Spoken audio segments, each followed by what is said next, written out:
اعوذ باللہ من الشیطان الرجیم بسم اللہ الرحمن الرحیم۔ حضرت عمر رضی اللہ تعالیٰ عنہ کا قصہ۔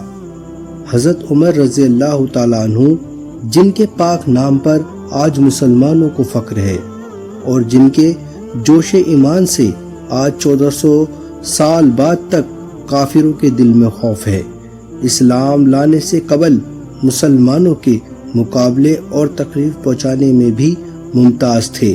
نبی اکرم صلی اللہ علیہ وسلم کو قتل کرنے کو تیار رہتے تھے۔ ایک روز کفار نے مشورہ کیا، کمیٹی قائم کی کہ کوئی ہے جو محمد کو قتل کر دے۔ عمر نے کہا ہاں میں کروں گا۔ لوگوں نے کہا بے شک تم ہی کر سکتے۔ رضی اللہ تعالیٰ عنہ تلوار لٹکائے ہوئے اٹھے اور چل دیے۔ اسی فکر میں جا رہے صحابی قبیلہ زہر کے جن کا نام حضرت سعد بن ابی وقاص رضی اللہ تعالیٰ عنہ ہے، انہوں نے پوچھا عمر کہاں جا رہے ہو؟ کہنے لگے کہ محمد صلی اللہ علیہ وسلم کو قتل کرنے کی فکر میں ہوں۔ نعوذ باللہ۔ اسد نے کہا کہ بنو ہاشم، بنو زہر، بنو عبد مناف سے کیسے مطمئن ہو گئے؟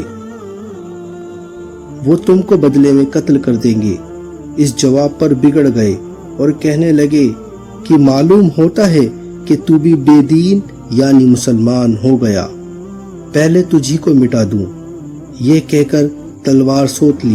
اسد رضی اللہ تعالی عنہ نے بھی یہ کہہ کر کہ ہاں میں مسلمان ہو گیا، تلوار سنبھال لی۔ دونوں طرف سے تلوار چلنے والی تھی کہ حضرت اسد رضی اللہ تعالی عنہ نے کہا کہ پہلے اپنے گھر کی خبر لے، تیری بہن اور بہنوئی دونوں مسلمان ہو چکے ہیں۔ یہ سنا تھا کہ غصے سے بھر گئے اور سیدھا بہن کے گھر گئے۔ وہاں حضرت خباب رضی اللہ تعالیٰ عنہ جن کا ذکر نمبر 6 پر گزرا ہے، کباڑ بند کیا ہوا تھا۔ دونوں میاں بیوی کو قرآن شریف پڑھا رہے تھے۔ حضرت عمر رضی اللہ تعالیٰ عنہ نے کباڑ کھلوایا۔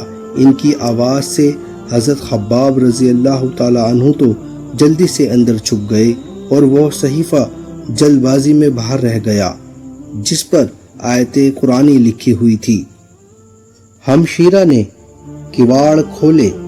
حضرت عمر رضی اللہ تعالیٰ عنہ کے ہاتھ میں کوئی چیز تھی جس کو بہن کے سر پر مارا، جس سے سر سے خون بہنے لگا اور کہا کہ اپنی جان کی دشمن تو بھی بددین ہو گئی ہے۔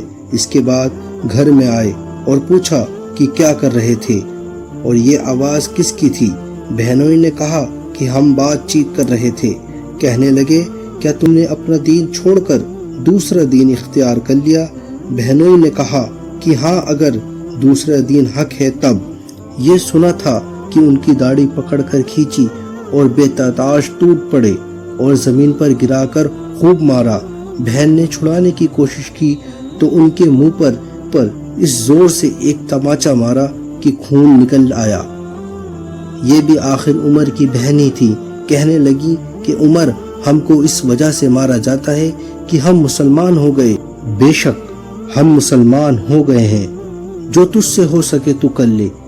اس کے بعد حضرت عمر فاروق رضی اللہ تعالی عنہ کی نگاہ اس صحیفے پر پڑی جو جلدی میں باہر رہ گیا تھا، اور اب غصے کا جوش بھی مار پیٹ میں کم ہو گیا تھا، اور اس طرح بہن کے خون میں بھر جانے سے شرم سی بھی آ رہی تھی۔ کہنے لگے کہ اچھا مجھے دکھاؤ یہ کیا ہے؟ بہن نے کہا کہ تو ناپاک ہے اور اس کو ناپاک ہاتھوں میں نہیں لے سکتے۔ ہر چند اصرار کیا مگر باوجود اور بے غسل کے دینے کو تیار نہ ہوئی۔ حضرت عمر فاروق رضی اللہ تعالیٰ عنہ نے غسل کیا اور اس کو لے کر پڑھا۔ اس میں سورہ طٰہٰ لکھی ہوئی تھی، اس کو پڑھنا شروع کیا۔ اننی انا اللہ لا الہ الا انا فاعبدنی واقیم الصلاۃ ذکری۔ ترجمہ: میں ہی اللہ ہوں، میرے سوا کوئی خدا نہیں، اس لیے تو میری بندگی کر اور میری یاد کے لیے نماز قائم کر۔ یہیں تک پڑھا تھا کہ حالات بدل گئی۔ کہنے لگے کہ اچھا مجھے بھی محمد صلی اللہ علیہ وسلم کی خدمت میں لے چلو۔